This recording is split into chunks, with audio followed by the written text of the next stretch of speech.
Peter, thanks so much for joining us here in lovely St Antony's. So, big election last year. Lots of people went to vote. Any patterns strike you in what you saw?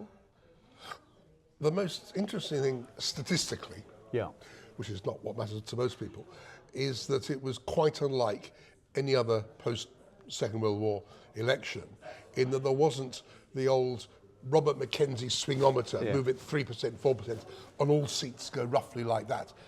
The swings in the safe Tory seats were much bigger than in the Labour seats. I haven't seen this since 1945, and that was why Labour on, 34% of the vote, 11 points ahead of the Conservatives, got such an enormous majority. It was because the Tories were crushed, and in particular they were crushed in seats that would normally be extremely safe, which is why a lot of cabinet ministers lost their seats. Obviously, Reform got their first votes in Parliament. Is that, do you think, the beginning of a trend, a one-off, a blip, a knee-jerk reaction to something special? Well, their share of the votes was not far off what UKIP got in 2015. Interesting. And then UKIP slid after that.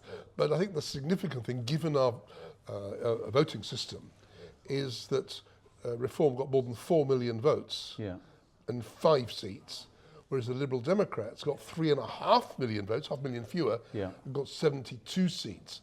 So Reform's problem is that even if they get to 5 million or 6 million votes the next election, unless they target very effectively, they're still only going to get a handful of seats, far less than their votes would suggest they should. Are they capable of doing that, do you think? I mean, once upon a time, the Lib Dems only got a handful of seats, but with a lot of votes.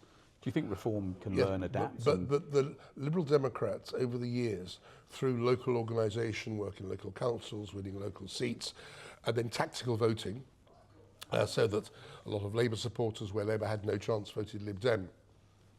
All the stars aligned. The Lib Dems knew, a year ago, they knew their 80 target seats. So they put all their effort, they put all their money, and they won the great majority of them. If you look now, when you say, well, which would be Reform's 80 target seats, you can get to maybe 10 or 20, but after that, it could be any one of 200 as your next target seat. So when you're looking forward in your crystal ball, do you basically think that there is a ceiling on Reform that's actually quite low? Now, my general view is that if you look at the values that Reform speaks to, and the proportion of people who work, just done for the Tony Blair Institute some detailed polling, the inherent populist vote across much of the democratic world is about 25%, give or take. Very similar in all countries, and regardless of what parties there are. So if Reform is going to clean up the populist vote, it maybe can get to 20, 25%. In order to get to the 30, 35%, where you start to break through under a voting system, then it's got to reach beyond that populist core constituency. And if I were Nigel Farage, seriously wanted to be Prime Minister, that's what I'm thinking about. Not how can I get to 5 million populist voters, but how can I get to another 3 or 4 million who aren't really populists, nationalists, fierce about immigration, as it were, more normal voters who would normally regard themselves as more centrist. How am I, Nigel Farage, going to attract that group?